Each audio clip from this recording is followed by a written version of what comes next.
Hi everyone! So I wanted to do a recent reads or a reading wrap up of all the books that I read over the past couple of months. I haven't done one of these in quite a while, so I have a good amount of books to talk about, but I just wanted to do kind of mini reviews of everything I've read, my star ratings, would I recommend it or not, all that sort of stuff. I have a good bit to talk about, so I'll jump straight into it. The first 3 books here, I actually read them as part of reading anticipated releases, so I'll link that video in the corner. But the first book I read for that video was My Throat an Open Grave. So this is by Tori Bovalino. She also wrote The Devil Makes 3. So this book is really, really good. When I was reading it first, I thought it would be a 5-star. It ended up being a high 4, but I still thoroughly really enjoyed this book and really recommend it. So it's in the like YA horror genre. So it's about this girl called Leah. I think she's about 17 years old. She lives in this really small town called Winston, which is on the edge of this woods. There's this legend that unattended babies will be taken by the Lord of the Woods, and whoever's fault it is has to go claim the baby or child. Whoever does that never really comes back. Leah doesn't quite believe it. She kind of thinks it's this myth to just scare people, but it ends up being true. Her baby brother goes missing. This like relic is left in his place, and the townspeople kind of demand for her that she goes and claims him. It's like eerie horror rather than like scary horror. I actually thought like if you're a fan of the Raven cycle, you'd kind of like this because it has that kind of eeriness to it, hauntingness and mythical in ways. This is actually based on The Labyrinth, but I'm actually unaware. I never seen the movie, so I don't know the story. But Leah has to bargain with the Lord of the Woods. I'll just leave it there. Don't want to give anything else away. There is really good themes in this book about religious trauma, about placing blame on women, on purity culture. I think it lost like a half star for me just because I thought the points that the author was making was very in your face, like on the nose, and I prefer when that's more subtle. But I thought this was an excellent book. I think I read this in like 2 sittings. It's not a very big book. If you're looking for something kind of eerie that isn't like too scary, really good story, really atmospheric, really mythical, this is a really good book to pick up. Definitely fans of the Raven cycle like this book, I think. But yeah, highly recommend. The next book I read for that video is The Familiar by Leigh Bardugo. So this was her new release this year. I think it came out in April. This was interesting. I felt like this was a different author. I didn't feel the same writing style from Bardugo versus like the Grishaverse or the Alex Stern series. It felt very different. However, I still liked it, and I think the second half of the book kind of saved it for me. I felt like the first half was a bit too slow and the world building not the best, but then I think the ending of the book, kind of the latter half, I actually gave it a 4-star on Goodreads, but really it's probably a 3.5 for me. So I think the main problem for me was this book is set during the Spanish Inquisition, and I think Bardugo, she wants you to know about that period of time before you go into this book, but I knew nothing. I didn't do history in secondary school or anything like that, so I actually did a little bit of research. I did a little bit of, I don't know, Wikipedia reading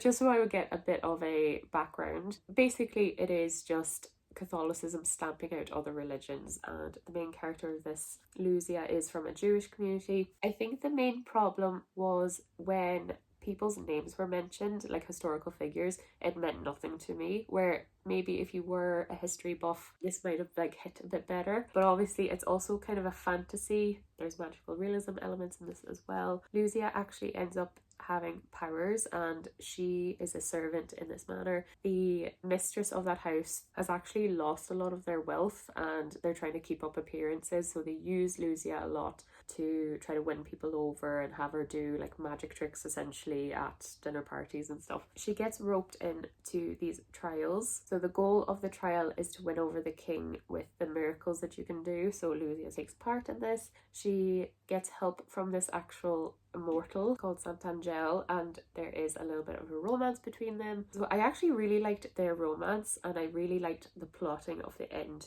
of this book. I think for me just where it fell was the world building. Not Bardugo's best, but still an excellent book. I think if it was a different author I would have rated it higher. I think with her I'm just expecting the best of the best, where this was a good book and I did enjoy it. But I did find, I think, the first third of this book very slow, and I do like slow books, but I think I found it a bit too slow. I think once Lucia gets to the tournament it started getting more interesting. So maybe if you're not enjoying the start of it, maybe push through and see if you like the ending of it. But yeah, it just didn't click as well as the Grishaverse and the Outstern series for me. Still very good. I then read Funny Story by Emily Henry, and this was, I suppose, the big romance of this year. I think it just won the romance category for the Goodreads Awards, and I did really like this. This is my second Emily Henry. I've read People We Meet on Vacation or You and Me on Vacation. The concept of this is fun. So we have Daphne, who's the main character. She's this kind of very type A, like, librarian who meets this man called Peter, falls in love, they get engaged, they're about to get married. She moves to his hometown and kind of falls into his friendship groups. He goes on his bachelor party and he ends up breaking up with Daphne and saying that he's actually been in love with his childhood best friend, Petra. They basically break up to be together. Petra was dating Miles, so Daphne actually ends up, because she's living in Peter's house, she's actually essentially homeless, so she ends up actually moving in with Miles. So both of their exes are now together. They actually come up with a scheme to try to maybe pretend they're dating to make their exes jealous. Miles is very spontaneous, he's kind of artsy, he's kind of rough around the edges and scruffy, and with like the kind of fake dating, being housemates, it all gets a bit complicated and a romance ensues. But anyway, great story. I really enjoyed Daphne and Miles' dynamic. I thought they worked really well as a couple. I really liked that they were kind of opposites in ways. I really liked that Miles is definitely like an acts of service guy. One of Daphne's problems is when she moved to this small town, she basically moved into Peter's life, so it's not really her town, where Miles tries to show her like fun things to do, fun places to go, tries to help her integrate to the town for herself. Obviously it gets very complicated. Daphne wants to stay because she's got this event on in the local library that she really wants to host, so she doesn't want to leave until that happens and stuff. So it's really cute.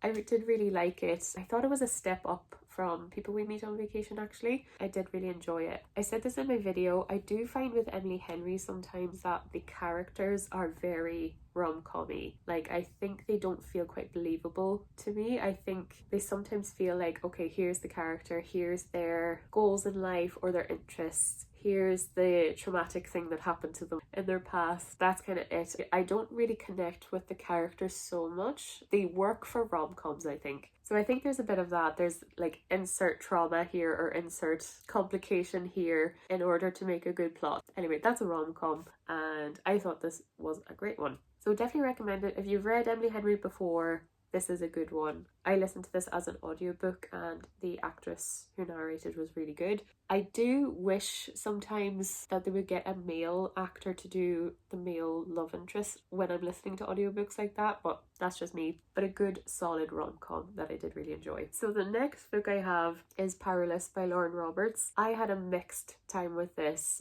really mixed time. I thoroughly enjoyed it in places and then absolutely hated it in other places. I think the main thing was the main male love interest, Kai, gave me the ick like pretty quickly, and I know a lot of people love him, which is a pity, but again, a bit like The Familiar, the ending of this book saved it for me. This is definitely a romantasy, so the romance is definitely plot number one in this book, where I prefer when the plot and the romance are nearly equal, like the ACOTAR series. So in this world, there was this plague that happened, I think 30 years previously, that gave people powers, but some people didn't. So people that don't get powers are called ordinaries, and the elites have powers, and it was kind of an amplified version of whatever they were good at before. So if you were a strong person, you probably have super strength. Hayden is an orphan and she's actually living in the slums. She poses as a psychic. She's learned to read people really well, so she can kind of pick things up just so she won't get exiled. Elites believe that ordinaries will dull down their powers or cause the powers to go away,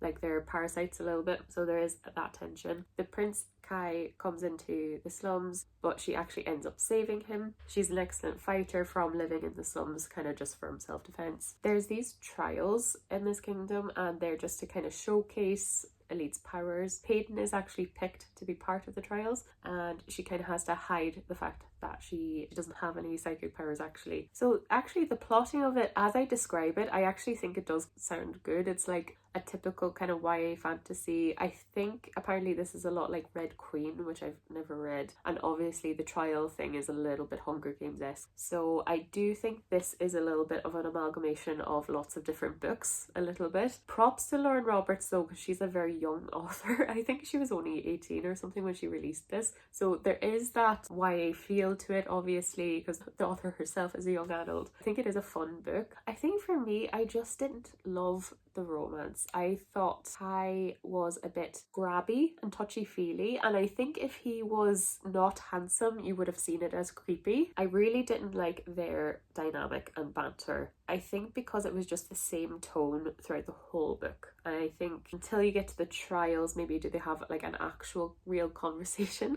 And maybe because I'm in my 30s, maybe that's why. But I just felt like the author was going for a slow burn, but it didn't feel slow burn because it was kind of like this bantery tension from page 1 to page 300. Like it wasn't a slow build at all. It was just kind of the same type of conversation the whole time. And then I think I just got the ick from Kai.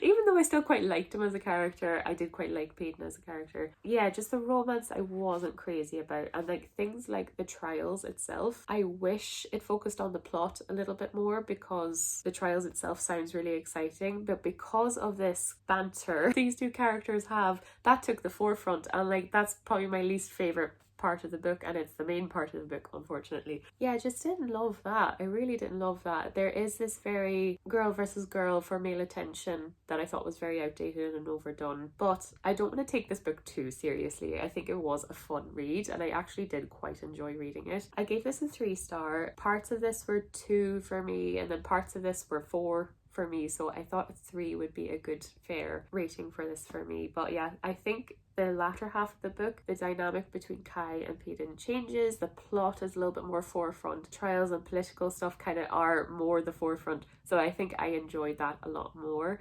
That's the type of reader I am. Maybe the series isn't quite for me. I think if you're a big romantasy head, you will like this. There's a lot of elements of this book that have been done a million times before. Yeah, just didn't quite love the romantic banter at all. I actually preferred Peyton with someone else.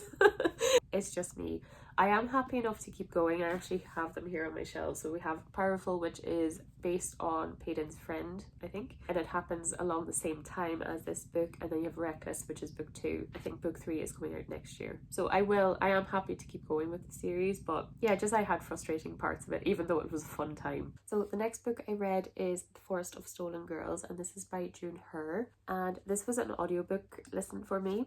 And I actually loved the audiobook for this. I'll write down the narrator's name, but I loved that she seemed to be South Korean herself. So the pronunciation of names and places were perfect. So I would highly recommend, because there is a lot of Korean words in here. I think that really helped me to immerse into this book. So this is about Hwani, and her and her sister woke up in this forest and don't remember what happened on Jeju Island, and this is set in the 1400s. 10 years later, roughly, 13 girls actually go missing from that same island in Jeju. Hwani's father is a detective, and he actually goes back to Jeju to try to investigate what's going on, and he actually ends up going missing himself. Hwani actually ends up going back to Jeju to try and investigate it herself, try and find her father, try and investigate where the girls have gone. She actually meets up with her estranged sister called Maywall. They haven't obviously spent time with each other, so it's about their relationship, but they kind of team up to try and discover what happened and seeing if that is linked to their own disappearance 10 years ago. So this was a really good detective story. So I think if you're a fan of like Agatha Christie or kind of murder mysteries, I think you'd like this. It's very much unexperienced detective kind of going through their first case and solving mysteries, trying to gather evidence, talking to people and getting interviews. I thought the pacing of this book was really, really good. I feel like the case itself was not very obvious. There was like lots of red herrings and stuff like that.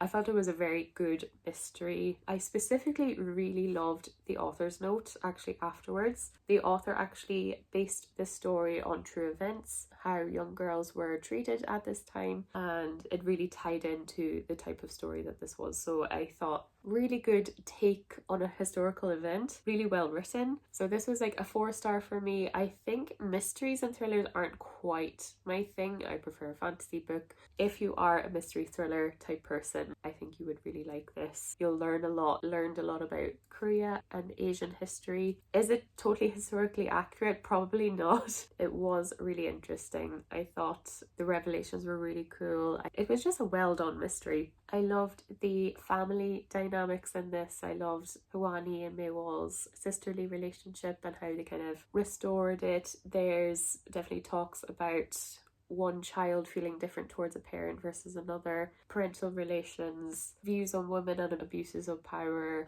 So just very good stuff. I did quite enjoy it. So yeah, if mysteries are your thing, I think definitely pick this up. And I definitely highly recommend the audiobook for it as well. So the next book I finished was The Depths by Nicole Lesperance. And I loved this book. I loved it so much. Again, wasn't quite a 5-star, but I think it definitely was a 4.5. I read this in its entirety during Vampathon, so I have a video for that too, which I'll link in the corner so you can see my initial reactions to this book. But I thought this was so good. So this is about Addie, and she's 17 years old, and she's actually had this accident happen to her where she no longer can do something that she loves, and because she's not super well, her mother actually takes her with her to her honeymoon, and she remarries and they go to this kind of secluded tropical island for their honeymoon. So Addie ends up tagging along, trying to heal and recover, ends up meeting this boy on the beach. There is this family who kind of caretake the island. She ends up becoming friends with one of the sons, and then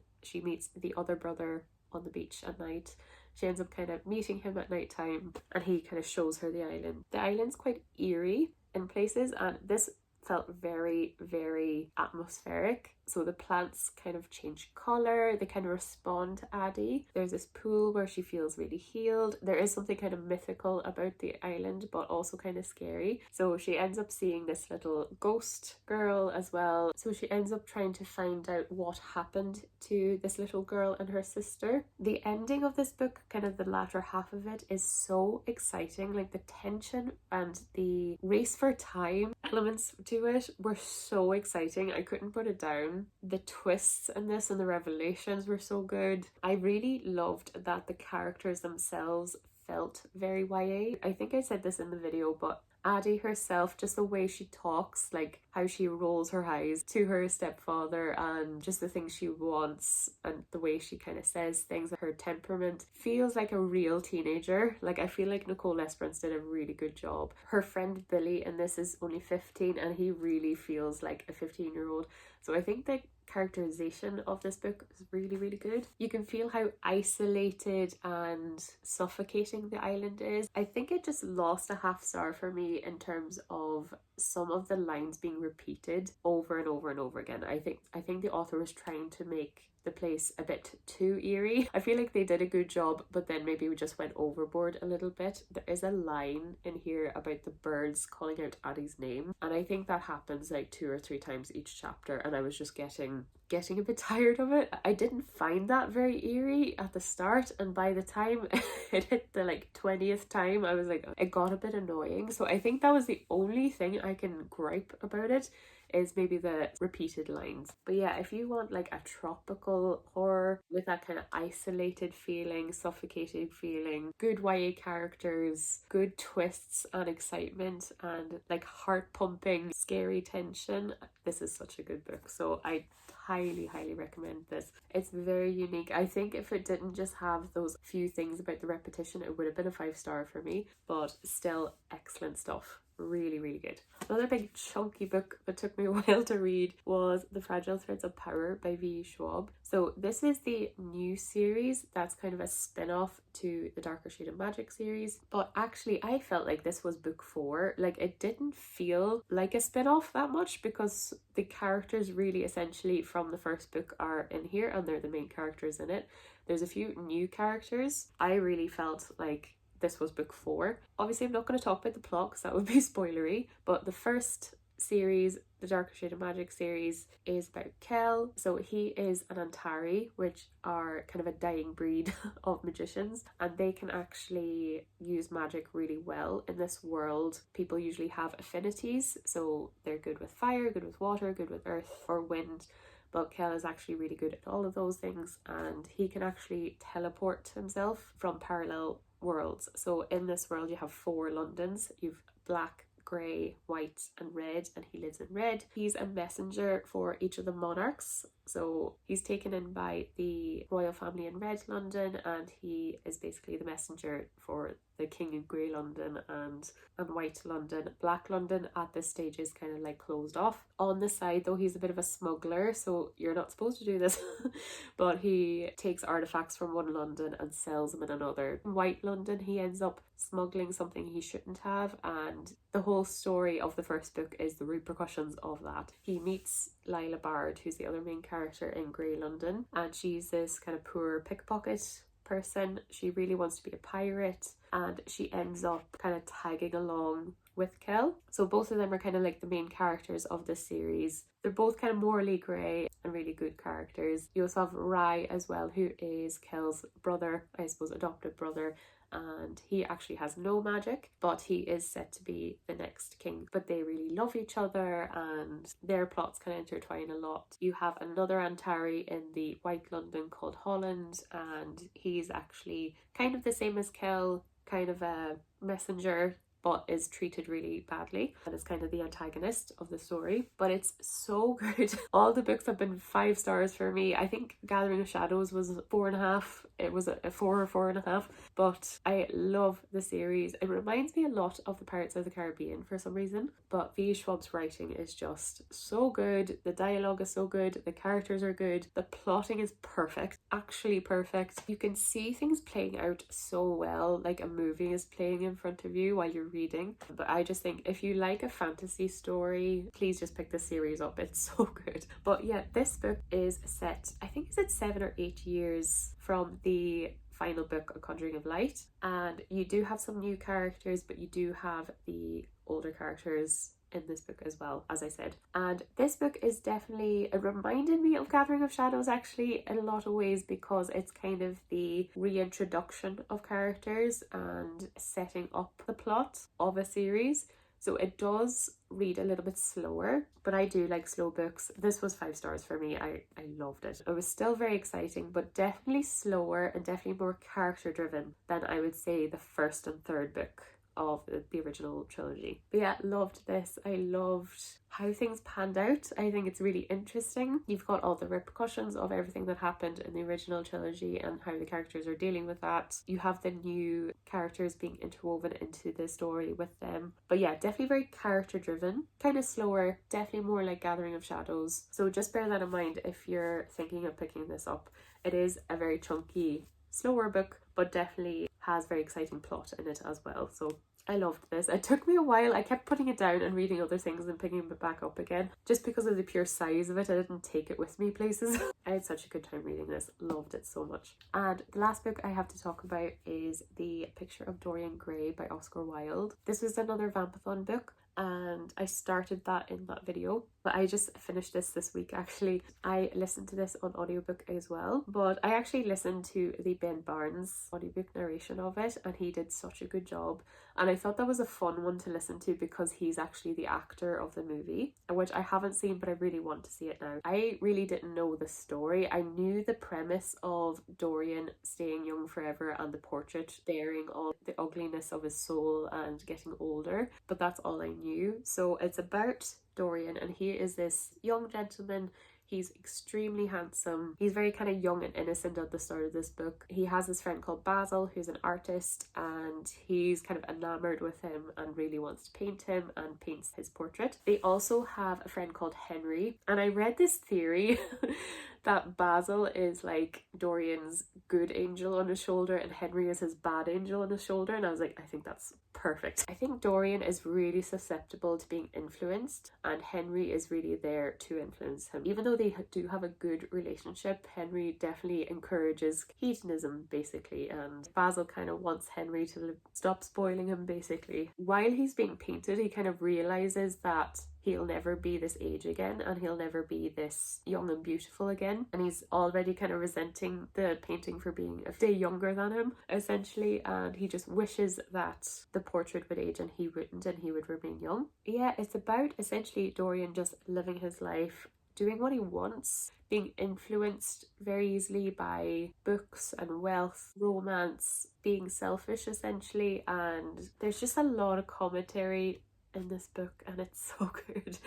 It's actually kind of a scary story. It would borderline horror. It's very gothic. A lot of dark things happen in this book, so just bear in mind, like, there's things like suicide and murder. There's lots of commentary about art and beauty, hedonism, fiction versus reality, having a conscience or no conscience. I think that's a big thing because the portrait is bearing all of his sin, basically, or all his bad deeds. He feels like he can just live his life as he wants. This is actually based on a Faustine myth. I didn't realise that. And this was Oscar Wilde's only book. I think he was more of a playwright than a novelist. But oh my goodness, was he a fantastic author. So well written. Like, the dialogue in this is just... I think I nearly would reread this so I could annotate. I feel like I would underline so many quotes in this. Like, I was like flabbergasted at some of the quotes, and a lot of them was from Henry, actually. It is very pompous, and you can tell Oscar Wilde went to Oxford and all his friends went to Oxford. It's kind of like that way. It is, even though it has all these dark themes, it's still very witty and playful, and the characters are so believable even though it's so fictional. But I know Oscar Wilde was known for his wittiness, and you can really tell in this book like how witty he is. It's very dialogue heavy, and so I think that really made for a good audiobook listen as well, because it felt like conversations between two people. I do think there's actually some commentary on this. You do feel like there's some filler in this book. I think that was actually based on editors wanting Oscar Wilde to make this like more of a book rather than a short story. So there definitely is elements of this that could have been, even though this is a short book, I feel like he still could have cut out some of these things. It is quite fast paced. You kind of jump decades and stuff very quickly. The plotting is excellent. The storytelling is excellent. Even if you're not into classics, I think it's very easily digestible, even though the dialogue can be very old English, I suppose. It's still easy to understand. So even though the dialogue and stuff is quite pompous in ways, it's still not used unironically. It is just a picture of what upper class England was like at that time, and I feel like maybe Oscar Wilde's world was like that. Not pretentious for the sake of being pretentious, it just kind of is. But yeah, I really enjoyed this. It was a 5-star. It was excellent. I think just very good commentary. I can understand why this is studied. You could probably write essays upon essays on this book while still having a really strong plot as well. So yeah, really loved this. So yeah, that's all the books I read recently. If you'd like to subscribe, I do anything book related on this channel, so reading wrap-ups like this one, reading vlogs, TBR videos, all that stuff. I'll leave all the videos I mentioned on all these books in my description. So thanks so much for watching, and I'll see you guys in the next video. Bye.